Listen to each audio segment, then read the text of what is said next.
अब ऑन है? होने की आवश्यकता नहीं है। चलो जी। हम्म।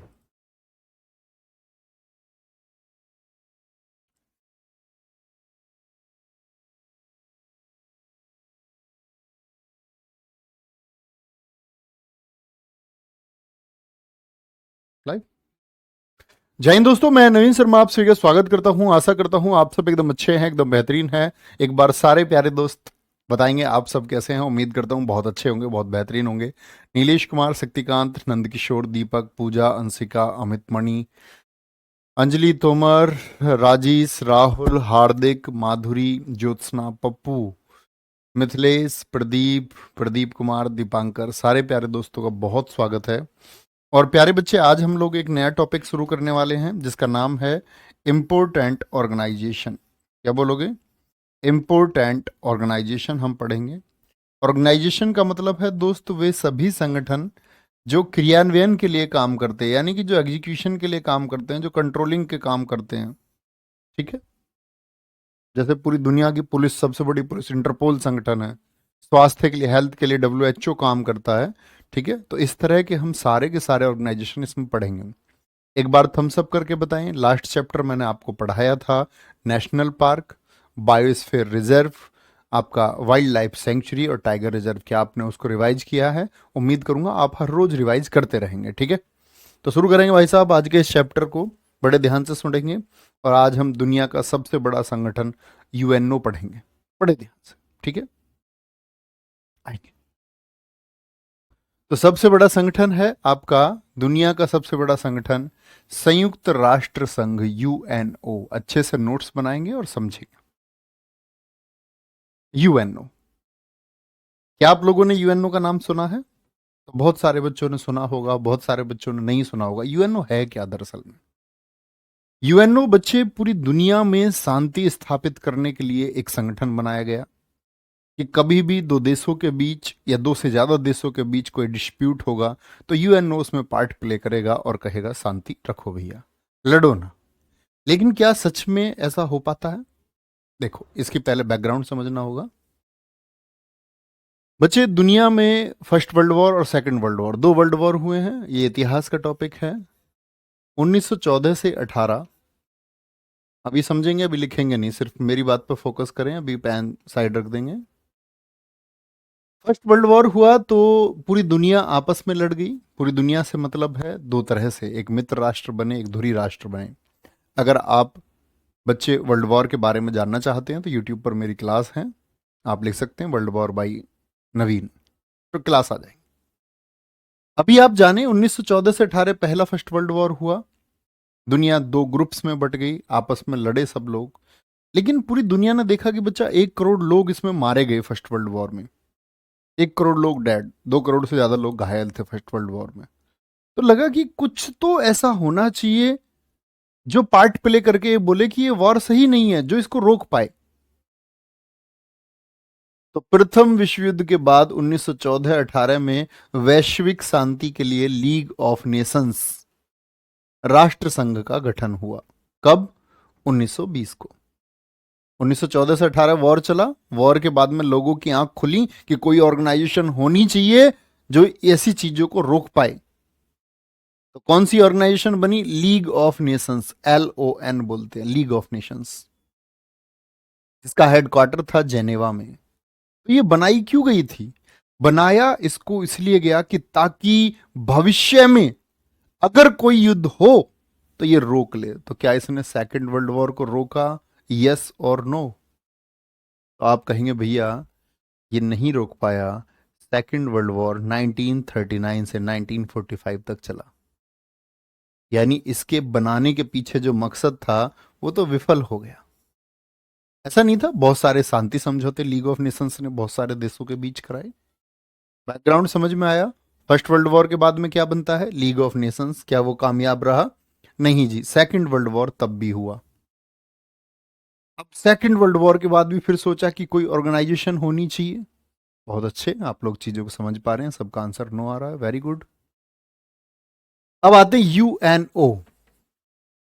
United Nations organisation. तो जो मैंने बोला लीग ऑफ नेशंस, ये तो कामयाब दोस्त नहीं हो पाया। ठीक है भाई साहब। यूएनओ, एक बच्चा कह रहा है, बच्चा क्या शायद लड़की है, नीरू शेखावत कह रहे इसमें दूसरे के कमेंट्स नहीं दिखते। वाह, हाँ, एप्लीकेशन पे यही फायदा है, हम लोगों ने बंद कर रखा है। इससे बच्चे क्या एक दूसरे से बात करने लग जाते हैं कमेंट्स में। कह रहा नीरू दीदी तुम्हारा कहाँ पेपर है, ठीक है, तुम्हारी पढ़ाई कैसी चल रही है, लेना नहीं देना नहीं कुछ, तो ये ठीक है ये। आगे यूएनओ, यूएनओ भी इसलिए बनाया गया सेकेंड वर्ल्ड वॉर के बाद कि थर्ड वर्ल्ड वॉर कभी होगा तो ये रोकेगा। ऐसी एक, और क्या ये रोक पाएगा? कि दुनिया में देश लड़ रहे हैं, क्या यूएनओ रोक पाता है? बोलेंगे तो आप कहेंगे भैया ये ऑर्गेनाइजेशन तो एक कंट्रोलिंग पावर हो जाती है उन देशों की जो इनकी स्थापना के समय इसकी भूमिका रखते हैं। जैसे यूएनओ में मित्र राष्ट्र यानी ब्रिटेन, अमेरिका, ऐसे देशों का वर्चस्व है। ठीक है। स्थापना यूएनओ की 24 अक्टूबर 1945 को। बच्चे जो मैं इंपॉर्टेंट बताऊं वो हमेशा इंपॉर्टेंट मार्क करें। यूएनओ अधिकार पत्र पर 50 देशों के हस्ताक्षर होने के साथ हुई। 50 देशों ने बोला कि ठीक है यूएनओ बना लेते हैं। भारत भी इनमें शामिल था 50 देशों में, ये आपको पता होना चाहिए। ये साइन हुए सैन फ्रांसिस्को, कैलिफोर्निया, अमेरिका में। इस तरह की चीजें आपको याद करने की बिल्कुल आवश्यकता नहीं है, जब मैं बताऊं महत्वपूर्ण है तो वो याद रखें। ठीक है। नाम दिया फ्रैंकलिन डी रूजवेल्ट ने। सर हमारा नंबर स्क्रीन पे आता है, वो आपको ही दिखता होगा, आपका नंबर, बस हर बच्चे को अपना नंबर दिखेगा सिर्फ। तो ऐसे मत घबराओ कि तुम्हारा नंबर सबके पास चला जाएगा। ठीक है। सर क्या वर्ल्ड वॉर हर 4 साल में होता है? बेटा ये कोई गेम थोड़ी है जो हर 4 साल में होगा। अगलू 2 वर्ल्ड कप, वर्ल्ड कप नहीं है ये, वर्ल्ड वॉर है। 2 ही बार हुए हैं, 14 से 18 और 1939 से 1945। ओके। अब आती है बात, इसको यूएनओ नाम किसने दिया? नाम दिया फ्रैंकलिन डी रूजवेल्ट। ये राष्ट्रपति थे यूएसए के। और बच्चे अगर कहूं तो सेकंड वर्ल्ड वॉर में अमेरिका मित्र राष्ट्रों की तरफ था, ब्रिटेन, इन सब की जीत हुई थी। अमेरिका का वर्चस्व था यूएनओ पर, ये समझे आप। उस अमेरिका ब्रिटेन बड़ी ताकत बन करके उभरे। तो नाम भी किसने दिया? अमेरिका के राष्ट्रपति ने। सीधी सी बात है, बड़ा पद है। बड़े चर्चित राष्ट्रपति रहे हैं। एक बार जापानी सेना के सामने भाषण, जापानी सेना ने जब आक्रमण कर दिया अमेरिका पर पर्ल हार्बर पर, तो कहते हैं कि ये अपाहिज थे बच्चे, खड़े हो गए अपने पैरों पर अपनी सेना को ताकत देते समय। सोचो कितना उत्साह रहा होगा, इतने जोश में। द्वितीय विश्व युद्ध 1939 से 45 के बाद शांति के लिए 24 अक्टूबर 1945 को यूएन की स्थापना हुई। कहीं बच्चे यूनाइटेड नेशन लिखा हुआ हो या यूनाइटेड नेशंस ऑर्गेनाइजेशन लिखा हुआ हो, ये दोनों एक ही बात है। समझे बच्चे बात को? यूएन पूछे या यूएनओ, तो क्या बोलेंगे? भारत कब शामिल हुआ? शुरुआती 50 देशों ने जब साइन किए 24 अक्टूबर 1945 को, तो भारत इसमें शामिल था। ठीक है भाई साहब, बात समझे सुनील जी? संस्थापक सदस्य इसके 51वां कौन बना? 50 तो पहले थे, तो 51वां बहुत इंपॉर्टेंट है। 51वां सदस्य यूएनओ में कौन बना? पोलैंड बना था जी। क्या बना था? पोलैंड। आंखें बंद करें, अब तक हमने क्या पढ़ा? हमने पढ़ा कि 10 जनवरी 1920 को फर्स्ट वर्ल्ड वॉर के बाद में लीग ऑफ नेशंस की स्थापना हुई कि भविष्य में ऐसा युद्ध ना हो। लेकिन 1939 से 45 फिर दूसरा युद्ध होता है, तो 24 अक्टूबर 1945 को क्या बना बच्चे? यूनाइटेड नेशंस ऑर्गेनाइजेशन बना, जिसमें शुरुआत में 50 देशों ने साइन किए, भारत शामिल था। 51वां देश कौन बना है बच्चे? पोलैंड बना है। यूएन को जो यूएन नाम दिया है, ये किसने दिया है? फ्रैंकलिन डी रूजवेल्ट ने दिया है। इतनी चीजें याद हुई। अगर आप हमेशा फोकस से पढ़ेंगे, ठीक है, फोकस से पढ़ेंगे तो हमेशा आपको क्लास में ही याद होता रहेगा। बहुत बढ़िया। आगे आएंगे। यूएन का वर्तमान सदस्य, यानी जो यूनाइटेड नेशंस है, शुरुआत में कितने सदस्य थे बच्चे? कमेंट सेक्शन में बोले। अभी कितने सदस्य हैं इसमें वर्तमान में? 193। टोटल कितनी कंट्री यूएन की मेंबर है? 193। 193वां देश कौन है? वो है साउथ सूडान, नया शामिल हुआ। क्या बोलोगे? South Sudan.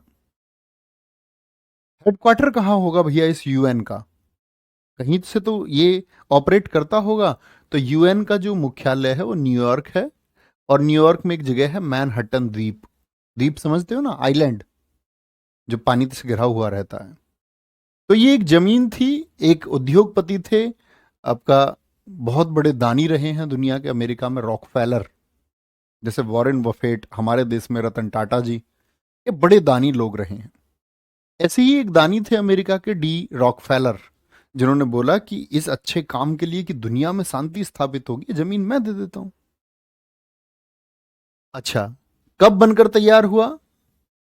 जो मुख्यालय है, जो हेडक्वार्टर है, वो कब बनकर तैयार हुआ? 1952 में। तो यानी कि जब यूएन बना, अब मुझे आप बताएं यूएन कब बना? अब आपको परफेक्ट डेट पता होगी, 24 अक्टूबर 1945। तो यूएन जब बना है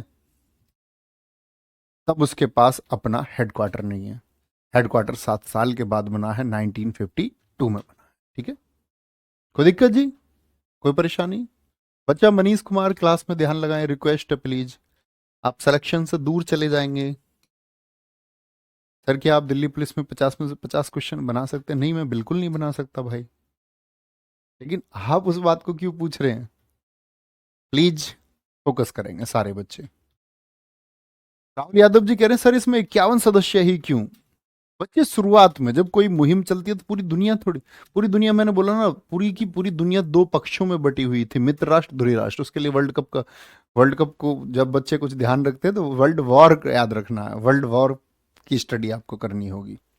तो जब पूरी दुनिया बटी हुई है तो सारे देश तो एक पक्ष में थे नहीं, धीरे धीरे धीरे धीरे लोगों ने अपनाया है। राहुल जी समझे बात को? ठीक है, आगे आए। संयुक्त राष्ट्र के ध्वज के दोनों किनारों पर जैतून की पत्तियां हैं। ये क्या है? ये फ्लैग है बच्चे, यूएन फ्लैग। क्या है ये? यूएन फ्लैग है। आज एप्लीकेशन में आपकी पहली क्लास है तो थोड़ी सी चीजें मैं आपको गाइड कर देता हूं। बीच में ग्लोब है, यानी कि ग्लोब क्या होता है? पृथ्वी का मॉडल, विश्व मानचित्र है बीच में।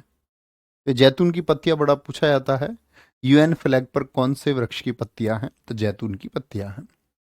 गाइड करने से मेरा मकसद ये है बच्चे, जब कभी भी आप नोट्स बनाएं तो किसी भी चैप्टर को लिखें तो जब गुच मिच करके, मतलब थोड़ा स्पेस करके नोट्स बनाया करो, जगह थोड़ी सी छोड़ दिया करो। समझ रहे हो?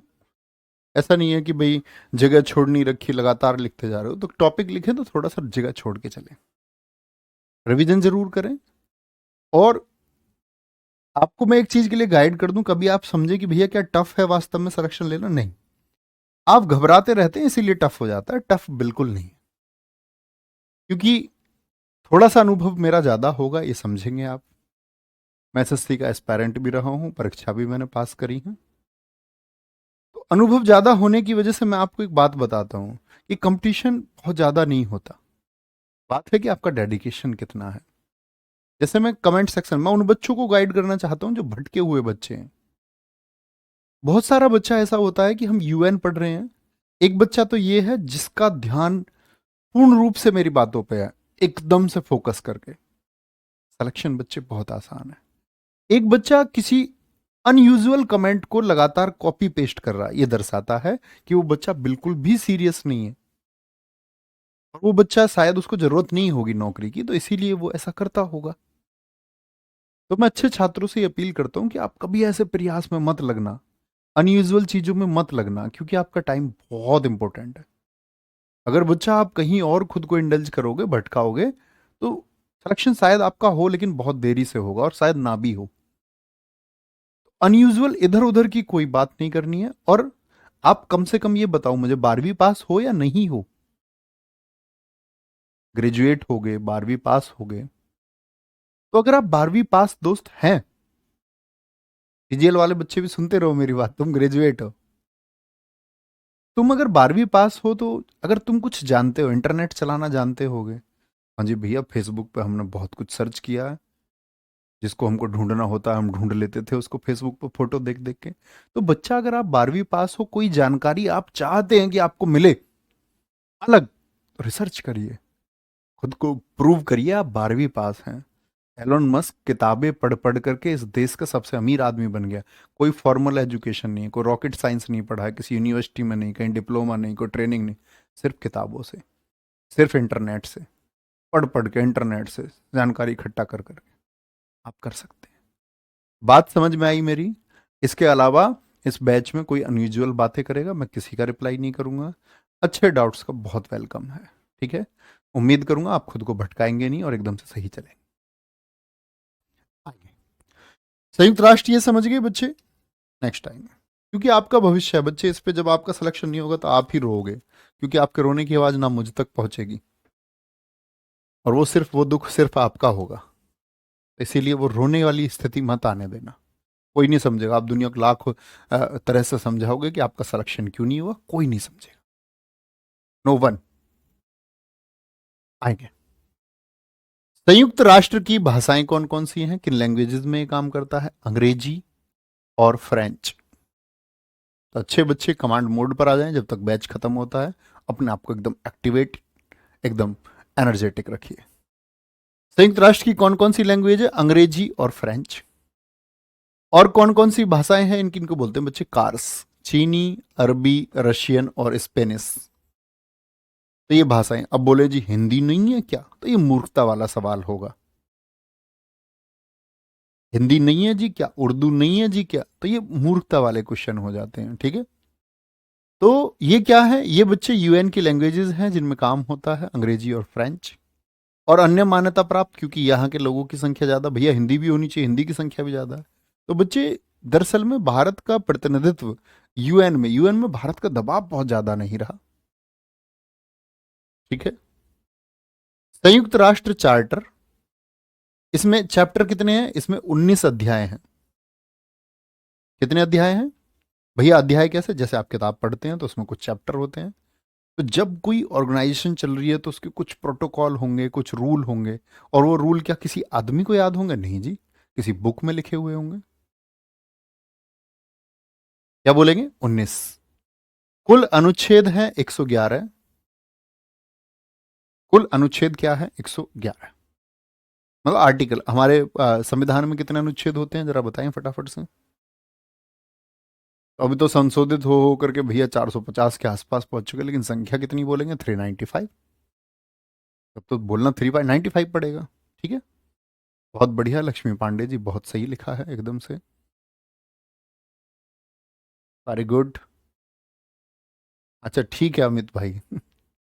अब आते हैं यूएन संघ के अंग कितने पार्ट होते हैं, बहुत पूछा जाता है। यूएन के कितने ऑर्गन्स हैं? इतनी बड़ी ऑर्गेनाइजेशन है तो सीधी सी बात है ऑर्गन्स होंगे। कितने ऑर्गन्स हैं? 6 ऑर्गन्स हैं। वेरी गुड, बहुत अच्छा आंसर आते हुए, बहुत शानदार। अब आते हैं ऑर्गन्स कौन कौन से हैं? 6, ध्यान से देखेंगे। एक है आपका महासभा। अभी मैं इनके काम भी बताऊंगा क्या काम है, और इनसे क्वेश्चन बड़े पूछे जाते हैं। आर्थिक एवं सामाजिक परिषद, इससे कभी क्वेश्चन नहीं पूछा जाता। परन्यास परिषद, इससे कभी क्वेश्चन नहीं पूछा जाएगा आपसे। अंतर्राष्ट्रीय न्यायालय, सुरक्षा परिषद, महासभा भी बहुत इंपॉर्टेंट नहीं है, और सचिवालय। क्वेश्चन पूछे जाते हैं इन 3 से। इस तरह से लिख लिया करो कि भैया ने इंपॉर्टेंट बताया है। महासभा, सुरक्षा परिषद, आर्थिक एवं सामाजिक परिषद यानी इकोनॉमिक एंड सोशल काउंसिल, प्रन्यास यानी कि आपका बच्चे ट्रस्टीशिप काउंसिल है, एक इंटरनेशनल कोर्ट फॉर जस्टिस है, और सेक्रेटरीट है। हेडक्वार्टर्स कहाँ है इन सभी के? न्यूयॉर्क में है।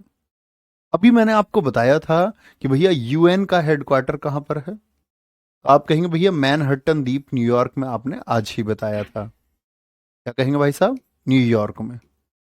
लेकिन अगर आप international court of justice ICJ को देखोगे, प्रमुख, परंतु अंतरराष्ट्रीय न्यायालय जो इंटरनेशनल कोर्ट है, इंटरनेशनल कोर्ट का हेडक्वार्टर कहां पर है बच्चे? हेग, नीदरलैंड में है। और सबसे ज्यादा क्योंकि ये अलग है इसीलिए इंपोर्टेंट है। कोई बच्चा नहीं जानता, किसी से आप पूछोगे सिक्योरिटी काउंसिल का हेडक्वार्टर कहां, नहीं पता। सीपीओ 2022 ने पूछ लिया। अलग अलग याद नहीं करने, बोलो सबके न्यूयॉर्क में। सिर्फ एक इंटरनेशनल कोर्ट फॉर जस्टिस का अलग है, वो कहां पर है? हेग, नीदरलैंड में है। बहुत बढ़िया, वेरी गुड अनुराग शुक्ला जी, बहुत सही आंसर दिया है, वेरी बहुत शानदार। जब लिखेंगे एक बार, लिख चुके होंगे तो तब थम्स अप कर दिया करोगे भैया हम लिख चुके हैं। महासभा, सुरक्षा परिषद, आर्थिक एवं सामाजिक परिषद, प्रन्यास परिषद, अंतर्राष्ट्रीय न्यायालय और सचिवालय। ठीक है। सबके हेडक्वार्टर कहां पर है? न्यूयॉर्क में है। लेकिन अंतर्राष्ट्रीय न्यायालय इंटरनेशनल कोर्ट और जस्टिस का मुख्यालय कहां पर है? वो आपका बच्चे एक नीदरलैंड में है। Manish Kumar ji, love you to मेरे भाई। चलो, नोट्स एप्लीकेशन में मिल जाएगा बच्चे, जहां क्लास है क्लास के साइड में ही नोट्स मिल जाएगा, है ना।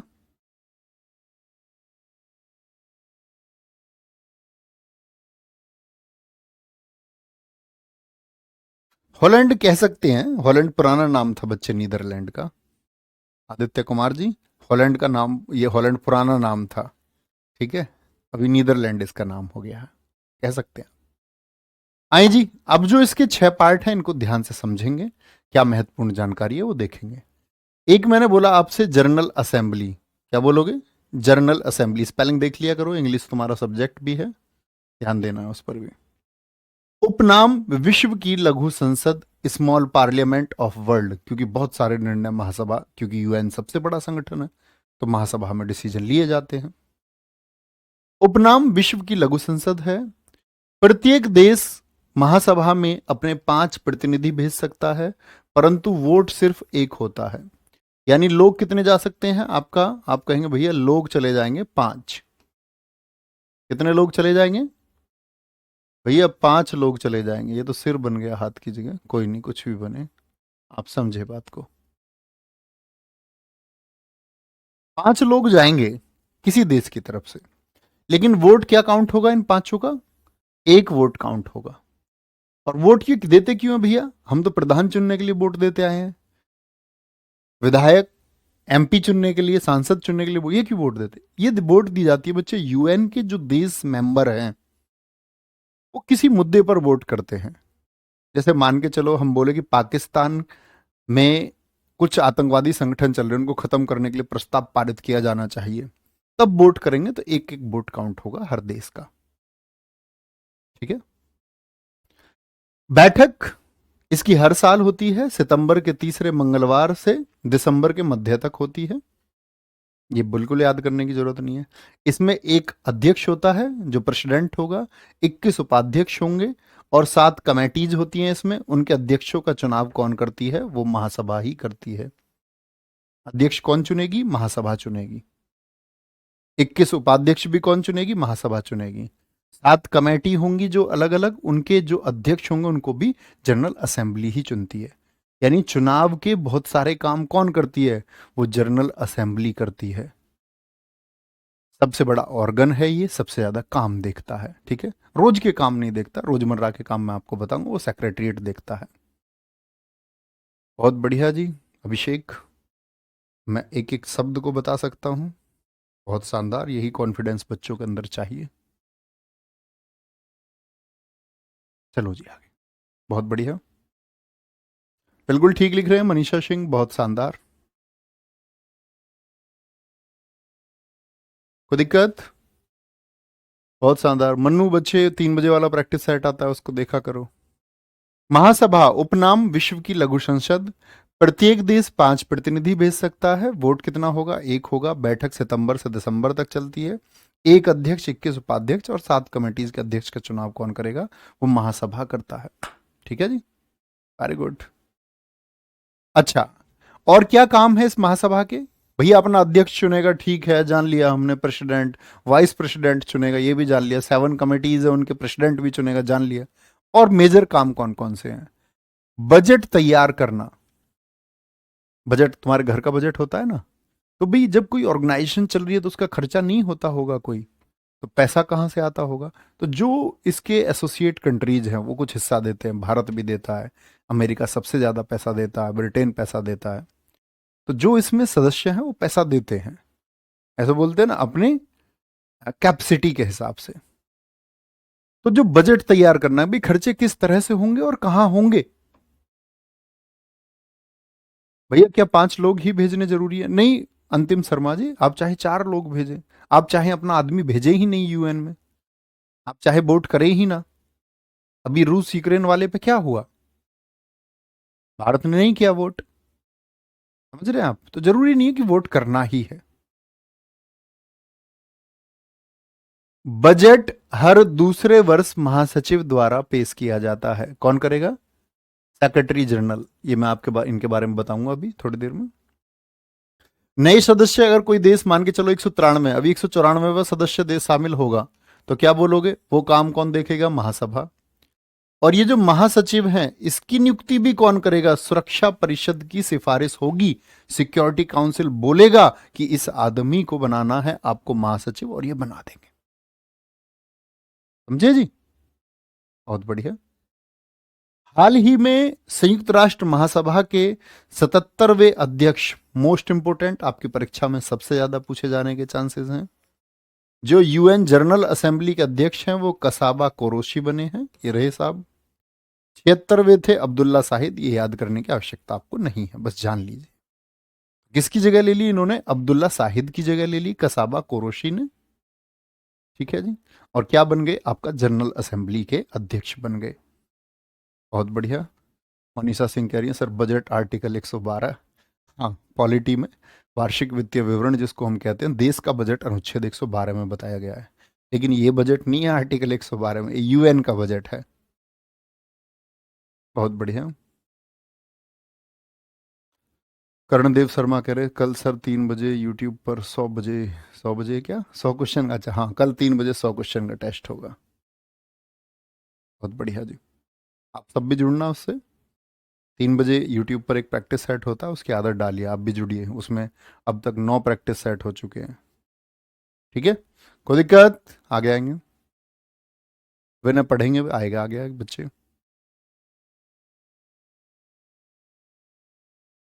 सर डाउट कहाँ पूछूं? बच्चा ध्यान से पढ़ोगे तो डाउट रहने का मतलब ही नहीं बनता, और डाउट होगा तो कोई बेवजह का ही डाउट हो सकता है। बाकी आप टेलीग्राम पे डाउट ग्रुप है, उसमें जुड़ सकते हैं। ठीक है, बहुत बढ़िया।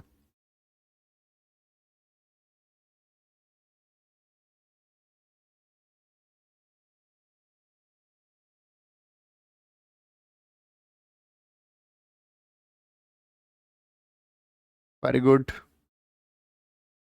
Very good, very good.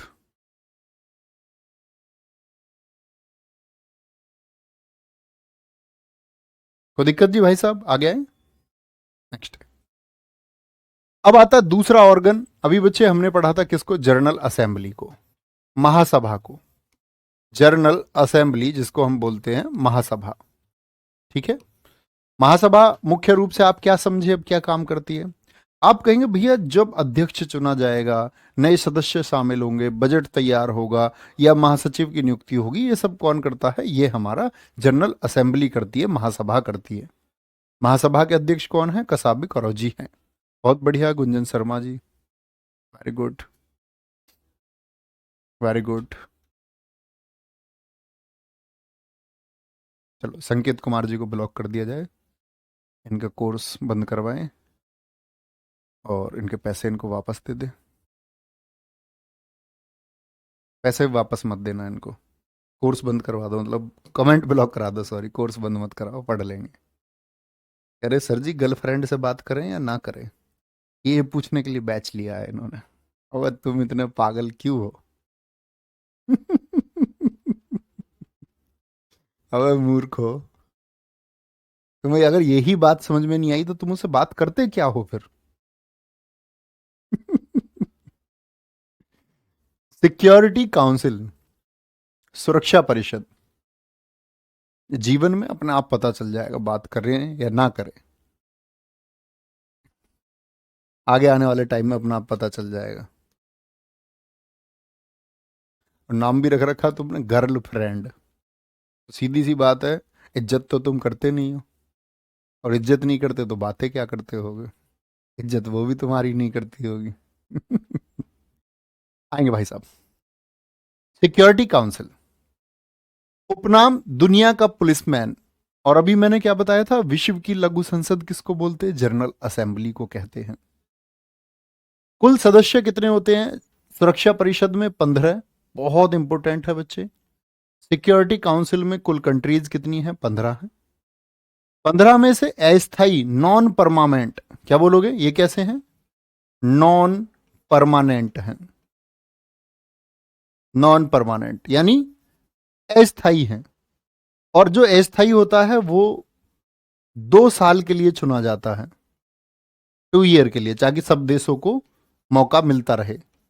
2 साल ये, 2 साल ये, 2 साल ये, तो 10 देश 2 साल के लिए चुने जाते हैं और ये बदलते रहते हैं, मतलब ये अस्थाई हैं। ठीक है, समझे भाई सब बात को? परमानेंट मेंबर्स की संख्या कितनी है? ये दोनों संख्या आपको हमेशा याद होनी चाहिए। परमानेंट मेंबर कितने हैं दोस्त? जो स्थाई हैं एकदम, कभी हटेंगे ही नहीं, तो क्या बोलेंगे जी? ABCFR। ABCD याद करते हो, नहीं करते हो? ऐसे याद कर लो, ABC फिर से ABC, ABC फिर से ABC, ABC फिर से ABC, ABC फिर अमेरिका, ब्रिटेन, चाइना, फ्रांस, रूस। अमेरिका, ब्रिटेन, चाइना, बोलेंगे जी। बहुत बढ़िया। एक बच्चा कह रहा है सर कसाबा कोरोसी कहाँ से हैं? बच्चा ये हंगरी के हैं। जिन बच्चों को ये लिखना हो कसाबा कोरोसी, ऐसे क्वेश्चन नहीं पूछे जाएंगे कभी भी। अमेरिका, ब्रिटेन, चीन, फ्रांस, रूस, इनके पास वीटो पावर होती है। वीटो पावर अभी समझेंगे वीटो पावर क्या है। अस्थायी सदस्य कितने साल के लिए चुने जाते हैं? 2 साल के लिए। अब ये पूछ ले कितने साल के लिए? इनका कार्यकाल ही नहीं है। तो भैया ये ही 5 देश क्यों है? क्योंकि बच्चे जब UN बना तो इन देशों का वर्चस्व था। जैसे अमेरिका, ब्रिटेन, फ्रांस, रूस और चाइना इनका सहयोगी रहा, इनको सपोर्ट किया, तो इन्होंने इसको भी स्थायी सदस्यता दिलाई। ठीक है, भारत तो उस समय एक गुलाम हुआ करता था। तो जिन देशों का वर्चस्व रहा वो बन गए परमानेंट मेंबर इसमें, और बाकी को खुश करने के लिए क्या बनाया जाता है? Non permanent. चुनाव कौन करेगी? चुनाव सारे महासभा ही करती है, ये मैं आपको बता चुका। 2/3 बहुमत से, यानी जितने सदस्य हैं उनका 2/3 मेजोरिटी आ जाएगी, तो ये उसको अस्थायी चुन लेते हैं। जैसे भारत, भारत भी एक अस्थायी सदस्य था। भारत आपका बच्चे 1 जनवरी 2021 से लेकर के 31 दिसंबर 2022 तक रहा है। तो पूरा 21 और पूरा 22, 2 साल के लिए भारत भी रहा है। अभी 2023 चल रहा है तो भारत इसका मेंबर नहीं है, समझे? तो भारत क्या अस्थायी था। अब बात आती है इनके पास वीटो पावर है। क्या है इनके पास? Veto power. समझना बच्चे, टोटल कंट्रीज कितनी बताई मैंने दोस्त आपको? बोलेंगे एक बार? टोटल कंट्रीज, कुल देश कितने बताए मैंने आपको सिक्योरिटी काउंसिल में? आप कहेंगे भैया आपने बताए थे 15 देश। 15 देश, 15 देश को हमने बांट लिया बच्चे, 15 कंट्रीज को। 10 नॉन परमानेंट में, और 5 कैसे हैं आपके? 5 है परमानेंट। मैं समझाना चाह रहा हूं आपको वीटो पावर क्या है। वीटो मुद्दा आ गया बच्चे, हमको कोई UN के द्वारा कोई कार्य करना है, कोई भी XYZ कार्य हो, कोई सीमा परिवर्तन है किसी देश की, किसी देश के द्वारा दूसरे देश के अंदर कोई आपका अतिक्रमण है, कोई इंट्रूडर आ गया है, कुछ भी है, तो ये क्या करेंगे? अब बात आ गई कि इन सब ने भी कह दिया कि ठीक है भाई साहब इस काम को कर लो। ये 10 क्या हो गए? एग्री हो गए। तो क्या बात बनेगी? ये 5 एग्री होने चाहिए। अगर इन 5 में से बच्चे 4 भी एग्री हैं, 4 भी सहमत हैं, और एक डिसएग्री हो गया, तो भी बात नहीं बनेगी। इसलिए बहुत सारे मुद्दे अटके रहते हैं। बोलते अमेरिका मान गया, फ्रांस मान गया, रूस मान गया, ब्रिटेन में, चाइना ने वीटो पावर है, चाइना ने डिनाई कर दिया। तो इन 5 का एग्री होना जरूरी है। इन 5 का एग्री होना जरूरी है। ठीक है, और कुल 9 सदस्यों का तो 5 तो ये पक्के होंगे ही होंगे, और इसमें से 4 ले लेंगे, कोई आ ही जाएंगे। तो समझे, किसी एक आपका सिचुएशन के लिए। जैसे हम मान के चलो एक ये कर लेते हैं कि पाकिस्तान में आतंकवादी ट्रेनिंग कैंप चल रहे हैं, ये हटाए जाने चाहिए। क्या हुआ? उनको हटाने के लिए हम ले गए इस मुद्दे को यूएन में।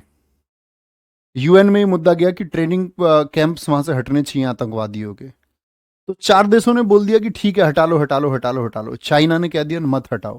तो क्या बोलेंगे? यूएन उसको एक्शन नहीं कर पाएगा। ठीक है, बात समझे मेरी? एक बार थम्स अप करें। किसी भी approval of 9 out of 15 members, सकारात्मक निर्णय के लिए 15 में से 9 सदस्यों की स्वीकृति जरूरी है। 9 सदस्य समझ गए? इसमें से 5 कौन होंगे? 5 तो हो गए भैया परमानेंट, उनकी तो जरूरी है ही है, और 4 हो जाएंगे नॉन परमानेंट। उससे ज्यादा हो तो कोई दिक्कत नहीं है। भारत 8 बार अस्थायी सदस्य चुना गया है। भारत यूएन का अस्थायी सदस्य। हम बोलते हैं कि क्या भैया हम स्थायी हो पाएंगे? शायद हो पाए, जब हम एक बड़ी शक्ति हो। हमारे देश के प्रधानमंत्री हमेशा प्रयास में रहे हैं। वेरी गुड, बहुत शानदार। भारत 8वीं बार अस्थायी सदस्य चुना गया है। 1 जनवरी 2022 से 31 दिसंबर 2022 तक भारत रहा है। सबसे ज्यादा बार नॉन परमानेंट मेंबर कौन चुना गया है? जापान। तो बच्चे, सुरक्षा परिषद के बारे में आपने क्या जाना? हम कहेंगे भाई साहब हमने जाना कि सुरक्षा परिषद विश्व की, क्या बोलते हैं इसको, दुनिया का पुलिसमैन। टोटल 15 सदस्य हैं बच्चे। 10 आपके नॉन परमानेंट हैं, 5 आपके परमानेंट हैं। 10 चुने जाते हैं 2/3 बहुमत से 2 साल के लिए। और जो बच्चे स्थायी हैं उनका तो कार्यकाल का मतलब नहीं बनता। उनका अमेरिका, ब्रिटेन, चाइना, फ्रांस, रूस, ये 5 देश हैं। किसी भी सकारात्मक निर्णय के लिए 5 जिनके पास वीटो पावर है उनकी सहमति जरूरी है, और 4 और चाहिए, मतलब कुल 9 सदस्य चाहिए। भारत 8 बार आपका बच्चे नॉन परमानेंट मेंबर चुना जा चुका है, अभी वर्तमान में नहीं है, 2022 दिसंबर तक था। जापान सबसे ज्यादा 11 बार चुना गया है। ये दोनों बातें बहुत इंपॉर्टेंट है, ये बात आपको पता होनी चाहिए। स्थायी सदस्य वाली जो बात है ये बहुत इंपॉर्टेंट है बच्चे। अमेरिका, ब्रिटेन, चाइना, फ्रांस, रूस। क्वेश्चन पूछता है, देखो ऐसे पूछ लेगा, क्वेश्चन पूछेगा निम्नलिखित में से कौन सा सिक्योरिटी काउंसिल, एससी में, सिक्योरिटी काउंसिल में परमानेंट नहीं है? ऐसे क्वेश्चन पूछ लेगा। सिक्योरिटी काउंसिल में परमानेंट नहीं है, ऐसे क्वेश्चन पूछता है आपसे, तो क्या आंसर करेंगे? जैसे मैंने एक ऑप्शन दे दिया आपको, अमेरिका, आप क्या कहेंगे? है या नहीं है? यूएसए है या नहीं है? दूसरा मैंने आपको कह दिया बच्चे, ब्रिटेन है या नहीं है? ब्रिटेन, ठीक है। तीसरा मैंने आपको दे दिया इसमें, क्या स्पेन है या नहीं है? चौथा मैंने आपको दे दिया बच्चे इसमें फ्रांस। और मैंने कहा बताओ दोस्त कौन ऐसा है जो यूएन का स्थायी सदस्य सिक्योरिटी काउंसिल में नहीं है? तो क्या कहेंगे? आप कहेंगे भैया जी स्पेन कहीं भी नहीं है। ये बात समझा रहा हूं आपको, आगे आएंगे। तीसरा पार्ट है बच्चे, बिल्कुल मत पढ़ना, ठीक है। बहुत बढ़िया मनीषा सिंह जी, थैंक यू। अगर आपकी समझ में आता है बच्चे, इसका मतलब होता है कि आप बहुत ध्यान से पढ़ रहे हैं। ध्यान से आप कभी भी किसी चीज को पढ़ोगे तो क्लियर हो जाएगा। क्या हो गया? ये मैंने आपको नाम तो पहले ही लिखा दिए। इकोनॉमिक एंड सोशल काउंसिल सदस्य इसमें बच्चे 54 हैं।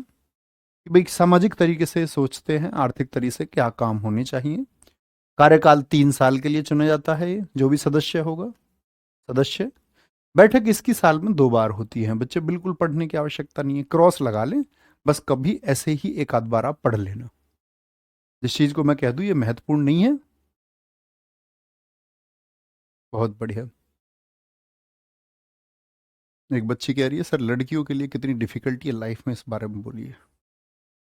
बच्चा आप पागल हैं, आप अभी नन्नू बच्चे हो, नन्नू बच्चे बोलते हैं ना, छोटा बच्चा हो, समझ जाएंगे। किसी को डिफिकल्टी नहीं होती। यूपीएससी का रिजल्ट नहीं देखा इस बार? 4 लड़कियां टॉप कर गई हैं, हर बार टॉप कर रही हैं, कहीं कोई डिफिकल्टी नहीं है। जो बच्चे लड़ना जानता है, जो मेहनत करना जानता है, वो फाइट करता है। जीवन में संघर्ष सबके जीवन में है, लड़कों के जीवन में भी संघर्ष है, लड़कियों के जीवन में संघर्ष है, हर एक जानवर तक के जीवन में संघर्ष है। अपने सर्वाइवल के लिए हमको फाइट करनी पड़ती है। ठीक है। चौथा सचिवालय, सेक्रेटरिएट, ये नाम मैं आपको लिखा चुका था बच्चे। सचिवालय का जो प्रमुख होता है वो महासचिव होता है। अब बच्चे मैं जनरली एक क्वेश्चन पूछ लेता हूं कि जो जनरल सेक्रेटरी है इसका चुनाव कौन करता है? तो चुनाव सारे कौन करता है, जरा बताएं एक बार। जनरल असेंबली इलेक्ट करेगी इसको, आपका जनरल सेक्रेटरी को। कितने साल के लिए चुना जाता है जनरल सेक्रेटरी? 5 साल के लिए चुना जाता है। सचिवालय का काम क्या है? सचिवालय यूएन के दिन प्रतिदिन के कार्यों को निपटाता है, यानी कि जो ऑफिस वर्क है, वहां का जो फाइल वर्क है, उसको कौन देखता है? वो सेक्रेटरिएट देखता है। हाँ बिल्कुल बच्चे मिलेंगे, जो क्लास रिकॉर्डेड रहेंगी, हाँ बिल्कुल रहेंगे। ठीक है साहब, आगे आएंगे। अच्छा, अब मैंने आपको एक बात बोला कि सेक्रेटरिएट में जो हेड होता है वो महासचिव होता है, ठीक है जी। तो महासचिव क्या काम करेगा देखेंगे जरा। सबसे पहले तो महासचिव क्या काम करेगा? डेली के कामों को मॉनिटरिंग करता है। चुनती इसको महासभा है। बहुत सारे बच्चों का सही आंसर आया, वेरी गुड। कौन चुनेगा इसको? जनरल असेंबली चुनती है। इसके जब पहली बार यूएन को बनाया गया था, कब बनाया गया था, डेट बताएं बच्चे। 24 अक्टूबर 1945। आप कहेंगे कि यहां बनाया गया आपका बच्चे किसको? 24 अक्टूबर 1945 को यूएन की स्थापना हुई। और इसके पहले एग्जीक्यूटिव सेक्रेटरी बनाए गए कौन? ग्लैडविन जेव। एग्जीक्यूटिव का मतलब होता है कि जब तक कोई स्थायी आदमी नहीं मिलता तब तक ये सीनियर है, इनको रख लेते हैं। जैसे आप पढ़ते होंगे संविधान सभा में सबसे सीनियर कौन थे आपका? राजेंद्र प्रसाद जी 11 दिसंबर को अध्यक्ष बने, ठीक है। लेकिन 9 दिसंबर को किन को चुन लिया गया? सिन्हा साहब को, क्योंकि वो सबसे सीनियर है तो एग्जीक्यूटिव बना लिया। लेकिन फिर चुनाव हुए और महासभा की परमिशन पर पहले जो महासचिव बने वो त्रिगवेली थे। साथ में ये भी पूछता है वह कौन से महासचिव थे जिन्होंने बच्चे क्या कर दिया था आपका? रिजाइन कर दिया था। शांति समझौते को लेकर के यूएन की इन्होंने देखा कि पॉलिसी सही नहीं है तो इन्होंने रिजाइन कर दिया। बहुत बढ़िया, सच्चिदानंद सिन्हा जी थे, बिल्कुल ठीक कह रहे हैं बच्चे। डैग हैमरसोल्ड ये स्वीडन के हैं बच्चे, ये याद करने की बिल्कुल जरूरत नहीं है कौन किस देश के हैं। हवाई दुर्घटना में मौत हुई, ये बहुत इंपॉर्टेंट बात है। यूएन के वो कौन से महासचिव थे? सीपीओ बच्चे 2020 और दिल्ली पुलिस 2020 एग्जीक्यूटिव दोनों में क्वेश्चन पूछा गया है। पहले सीपीओ में पूछ लिया, फिर उसको दिल्ली पुलिस कांस्टेबल में पूछ लिया था उन्होंने कि कौन है जिनकी मौत हवाई दुर्घटना में हुई है। डैग हैमरसोल्ड। मैं आपको जब नोबेल प्राइज पढ़ाऊंगा तब बताऊंगा कि नोबेल जो दुनिया का सबसे बड़ा अवार्ड है वो मरने के बाद सिर्फ 2 लोगों को मिला है, एरी एक्सेल और डैग हैमरशोल्ड। इनको भी नोबेल मिला है 1961 में। ये हम तब पढ़ेंगे, ठीक है जी। 1961 में मौत हो गई थी। यू थांट ये म्यांमार के थे, पहले एशियाई या गैर यूरोपीय यानी कि नॉन यूरोपियन, जो यूरोप कॉन्टिनेंट से नहीं थे। तो बहुत इंपॉर्टेंट बात बन जाती है, पहले एशियाई व्यक्ति कौन है जो आपका बने क्या? General secretary. वेरी गुड अनुराग शुक्ला जी, कई बार कमेंट करते हो तो एक बार लिख दिया करो बस प्लीज। अच्छे बच्चे बनना है। तुम्हारा बच्चे माइंड है ना, ये आपके कंट्रोल में होना चाहिए। ये हरकतें कराता है तुमसे, इंस्टाग्राम चला लो 5 घंटे, अभी सो जाओ, अभी चैटिंग कर लो, अभी उसको फोन कर लो, अभी दोस्त के साथ मार्केट चले जाओ, ये कमेंट 10 बार कर दो। ये तुमको भ्रष्ट बना देता है। इस पर कंट्रोल होना चाहिए, इसकी लगाम आपके हाथों में होना चाहिए। कमेंट करना, एक करना, बात खत्म। और इसी पे कंट्रोल नहीं कर पा रहे हो तो कुछ सोचो मत, दुनिया में कुछ कर पाओगे, क्योंकि ये अपने हिसाब से चलाएगा फिर तुमको। वाइल्ड होम ऑस्ट्रेलिया याद नहीं करने। जेवियर कुयार ये पेरू के थे, याद नहीं करने। मैंने बोला पहले गैर यूरोपीय यानी पहले नॉन यूरोपियन कौन है, ये याद करना है। और याद करना है कि पहले कौन है? त्रिगवेली। हवाई दुर्घटना में किनकी मौत हुई थी? डैग हैमरशोल्ड। बुतरस घाली पहले अफ्रीकन कौन है महासचिव? ये मिस्र के हैं बुतरस घाली। वो स्क्रीन बंद हो गई, वो देखो कमेंट्स नहीं दिख रहे हैं। कोफी अन्नान घाना के थे, बान की मून दक्षिण कोरिया के थे। इन लोगों को मत पढ़ना, अब रिसेंट का पूछा जाएगा। अभी वर्तमान में कौन है जो बच्चे जनरल सेक्रेटरी हैं?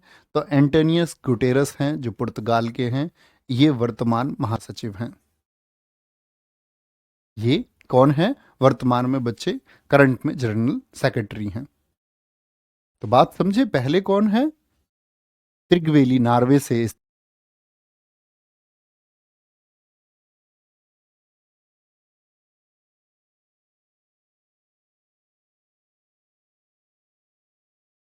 अभी ठीक है, बहुत बढ़िया।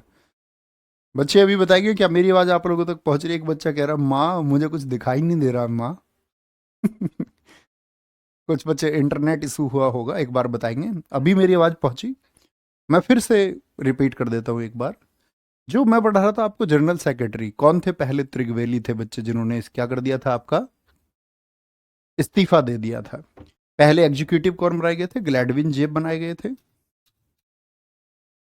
ग्लैडविन जेब बनाए गए थे। और पहले कौन है जिनकी हवाई दुर्घटना में मौत हुई? डैग हैमरशोल्ड थे। पहले नॉन यूरोपियन कौन है? यूथांट है बच्चे, म्यांमार से हैं। ठीक है। और फिर इसके बाद मैंने बताया था पहले अफ्रीकन बुतरस घाली हैं। अच्छा अब ठीक है, ओके फिर ठीक है। तो वो अच्छा डायलॉग था बच्चे का, माँ मुझे कुछ दिखाई नहीं दे रहा है माँ।